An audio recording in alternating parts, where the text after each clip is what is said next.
बहुत बहुत स्वागत है आप सभी का आज के इस स्पेशल सेशन में। आज हम लगभग प्रत्येक विद्यार्थी की किसी भी प्रतियोगी परीक्षाओं को लेकर के, खासकर जब वह राज्य लोक सेवा आयोग और यूपीएससी की परीक्षाओं की तैयारी के बारे में अपनी मंशा को लेकर आगे बढ़ते हैं, तो सबसे पहले उसके सामने सलाह के तौर पर अथवा उसके सामने किसी अन्य रूपों में एनसीईआरटी की चर्चा आती है। सबसे पहले उसे कहा जाता है कि आप एनसीईआरटी पढ़िए, एनसीईआरटी को अच्छे तरीके से पढ़िए, उसका अच्छे तरीके से अध्ययन कीजिए।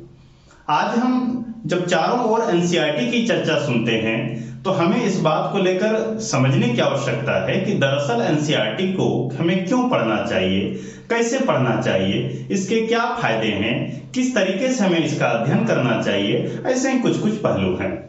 तो आइए समझते हैं। हमने 4-5 बिंदुओं में से आगे आप लोगों के साथ चर्चा करने का फैसला लिया। इनमें सबसे पहले कि एनसीईआरटी को पढ़ना इतना आवश्यक क्यों।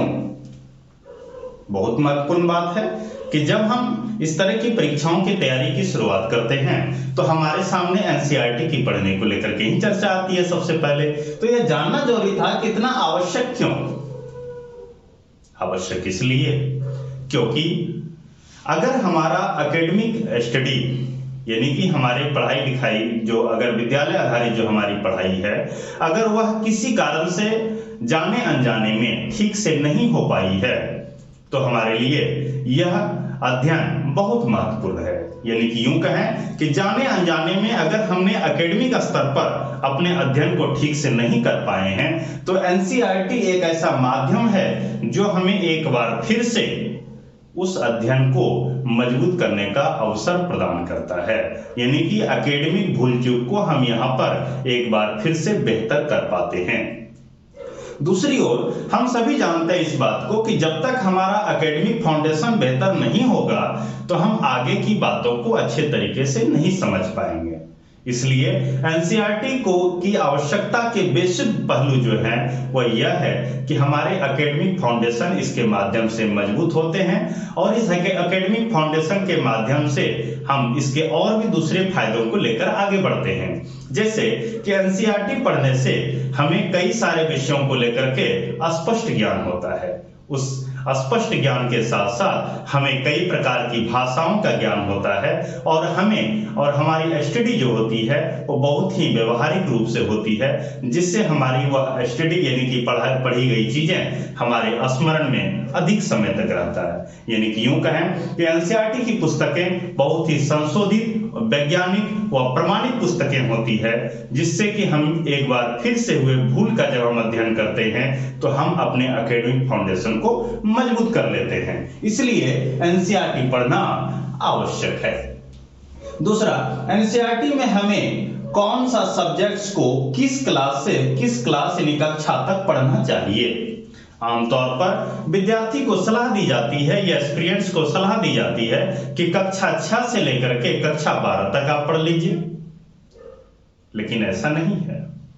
मान लीजिए किसी विद्यार्थी का अगर कोई सब्जेक्ट्स बेसिक तौर पर कमजोर है, जैसे मैथ्स कमजोर है, जैसे इंग्लिश कमजोर है, तो उन्हें नीचे के क्लास को भी एक बार हल्की निगाहों से देख लेना चाहिए। दूसरी ओर मान लेते हैं कि किसी स्टूडेंट का साइंस सेक्शन अच्छा है, तो साइंस सेक्शन अच्छा है तो वो हल्की निगाहों से एक बार देख सकते हैं, बाकी देखने की जरूरत नहीं है। ऐसे भी साइंस सेक्शन क्लास 6 से लेकर के 10 तक ही पढ़ना है। दूसरी ओर यह होता है कि जब हम आर्ट सेक्शन में जाते हैं, जैसे मान लेते हैं ज्योग्राफी है, तो ज्योग्राफी को क्लास 6 से क्लास 12 तक पढ़ना चाहिए और इसमें यह ध्यान रहे कि यह न्यू एडिशन ही आप पढ़ें ज्योग्राफी।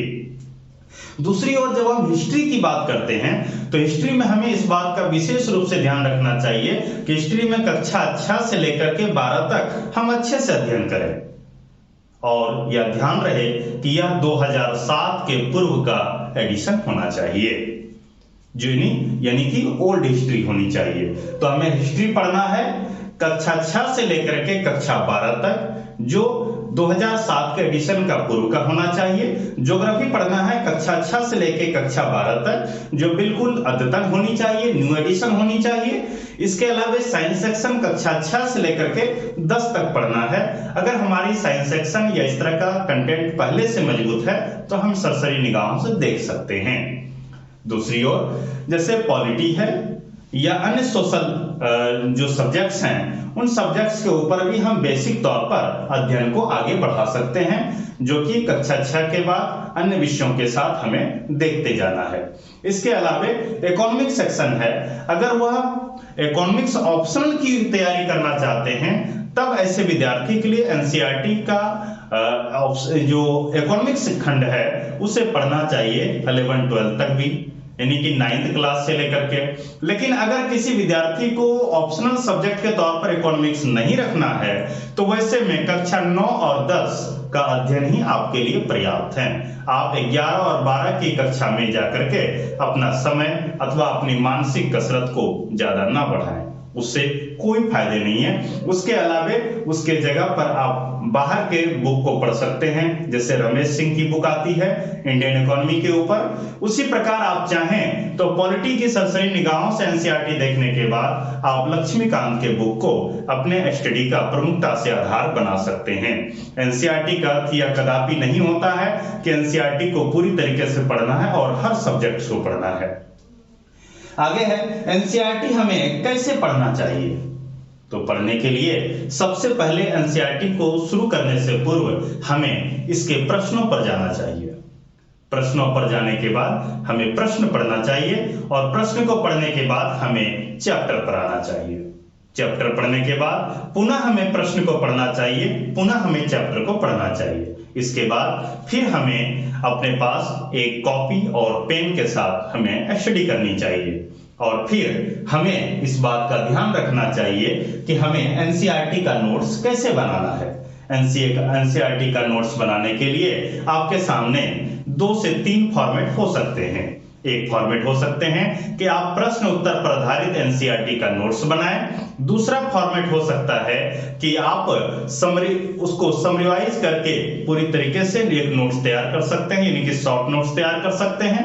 और तीसरा ऑप्शन हो सकता है कि आप पढ़ते जाएं और जो जो बातें महत्वपूर्ण हो उसे आप लिखते जाएं।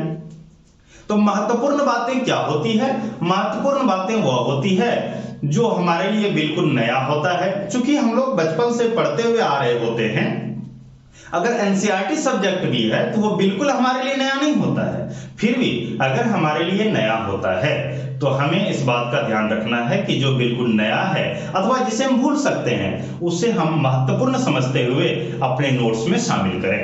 यानी कि मुख्यतः 3 फॉर्मेट के माध्यम से आप नोट्स बना सकते हैं। और आगे है एनसीईआरटी पढ़ने के विशेष फायदे। बिल्कुल एनसीईआरटी वैज्ञानिक, प्रामाणिक और बहुत ही व्यवहारिक पुस्तक है। अगर आप एनसीईआरटी की विषय को और सब्जेक्ट्स को, बुक्स को अच्छे से पढ़ लेते हैं तो आप यकीन रखिए कि जैसे ज्योग्राफी को अगर आप पढ़ लेते हैं, हिस्ट्री को पढ़ लेते हैं, आप किसी भी स्टेट पीसीएस में या यूपीएससी की परीक्षाओं में बैठे, आपको लगभग हर चीज लगभग ऐसा लगेगा कि आप उससे परिचित हैं। यानी कि आपके लिए आगे की पढ़ाई बेहद आसान और सरलता पूर्वक संभव हो पाएगा और समझने में विषय के स्तर पर बहुत ही सुविधा महसूस होगी। इसलिए एनसीईआरटी के अध्ययन को प्रमुखता देनी चाहिए। इसके अलावे आपके लिए ऑब्जेक्टिव प्रश्न को समझने के साथ साथ फैक्ट्स को आसानी से आपको स्मरण में रहने के साथ साथ मेंस के आंसर राइटिंग में विशेष आपको मदद मिलेगा। मेंस के आंसर राइटिंग में मदद कैसे मिलेगा? क्योंकि एनसीईआरटी की भाषा इतनी सरल और लचीले हैं, इतनी विनम्र भाषा है और इतनी सहज भाषा है कि आप उस भाषा का बार बार अध्ययन करने से आप उस भाषा के पढ़ने और लिखने की शैली से इतने अवगत हो जाएंगे कि आपकी लेखनी अच्छी हो जाएगी।